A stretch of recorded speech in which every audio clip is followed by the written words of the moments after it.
Гаиләдә ак халатлы һөнәр иясенең булуы балага йогынты ясамыйча калмый, әлбәттә. Андреевка авылы кызы Галина өчен дә шулай була. Әнисе Валентина Ивановна акушер булып эшләгәнлектән, әлеге һөнәрнең нечкәлекләре балачактан таныш аңа. Шуңа да һич икеләнмичә Буа медицина училищесына укырга керә ул. Я думаю, что профессия врача... Минем уйлавымча, табиб булу ул яшәү рәвеше. Эштән өйгә кайту белән әле безнең хезмәт төгәлләнми. Өйдә халатны салу белән хастаханәдә калган авырулар турында уйлый башлыйсың, искә аласың, анализлыйсың. Наблюдательность должна быть человек, наблюдательность. Безнең эштә күзәтүчәнлек бик кирәк, процессны күзәтеп барасың. Шуңа да безнең эштә игътибарлылык, күзәтүчәнлек кирәк дип саныйм. Галина һәм Владимирга бүгенге көндә дәрәҗәле табиб булып ирешкәнчәгә кадәр алда медицина училищесын соңрак институтына, аннан интернатураны тәмамларга туры килә. Юллама белән Нуратка кайткан яшь табиблар хезмәт юлын Чулпан участок хастаханәсеннән башлый. Нәкъ менә биредә яшьләр гаилә кора. Төрле еллар, төрле кыенлыклар була. Бернигә карамастан Паргункиннар Гиппократ антына тугрылыкны саклый.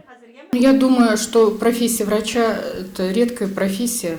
Табиб һөнәрен теләсә кем сайлап ала алмый, диплом алырга була, әмма иң мөһиме эшеңне ярату кирәк. Шәфкатьлелек, кайгыртучанлык кирәк. Авыру сиңа үзенең авыруы белән килә. Син аны игътибар белән тыңлыйсың, ниндидер карар кабул итәсең, диагноз куясың, анализлыйсың. Повлиял на у меня Минем һөнәр сайлавыма туган апамның йогынтысы булган дип уйлыйм. Шулай ике бер туган абыем да Нурлат үзәк хастаханәсендә балалар табибы булып эшли. Аның да йогынтысы булгандыр. Шулай итеп 40 ел вакыт үтеп тә китте. Бер гаиләдә ике табиб, җиңелме, кыенмы? Әлеге сорауга Паргункиннарның үз фикере. Находим общий язык, ничего. Уртак фикергә киләбез, тату яшибез, бергә эшлибез. Ике табиб бер гаиләдә булуның кыенлыгы юк. Бер якта ул авырулар турында киңәшләшергә була. Кайчагында мин аңардан, ул миннән сораша. Шулай бергә эшлибез, яшибез. Профилактики, диагностики. Чулпан участок хастаханәсе 30 койкага исәпләнгән. Бүгенге көндә биредә 4 табиб, 15 урта медицина персоналы, барлыгы 37 кеше эшли.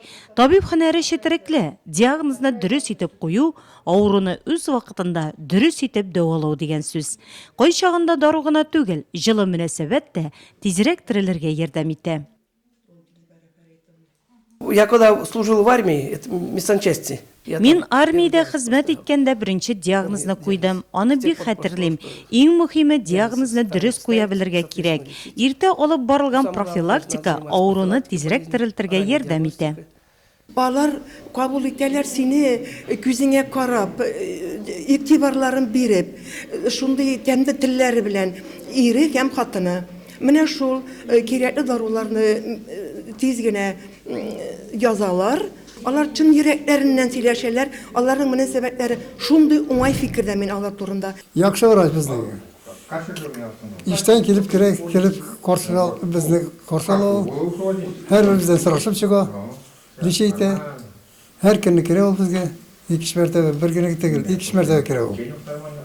Харый ул, яхшы. Коллективта хезмәттәшләре хастаханәгә дәваланырга килүчеләр арасында хөрмәтле Владимир һәм Галина Паргункиннар. Билгеле инде, моның нигезендә хезмәткә мәхәббәт ята. Алар белән мин 30 ел бергә эшлибез. Алар шушы дәвердә үзләрен бик югары дәрәҗәдә специалист итеп күрсәттеләр. Аларны авырулар бик каты яраталар. Алар үз эшләренә бик тә төгәл һәм дөрес башкаралар, бик яраталар авырулар. Ул үз эшен бик ярата һәм безнең коллективта ул бик дәрәҗәле врач дип саныйм мин аны. Ул безгә дә бик хөрмәт белән карый.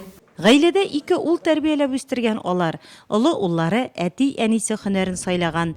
Бу инде Паргункиннарның табиблар династиясе дәвам итә дигән сүз.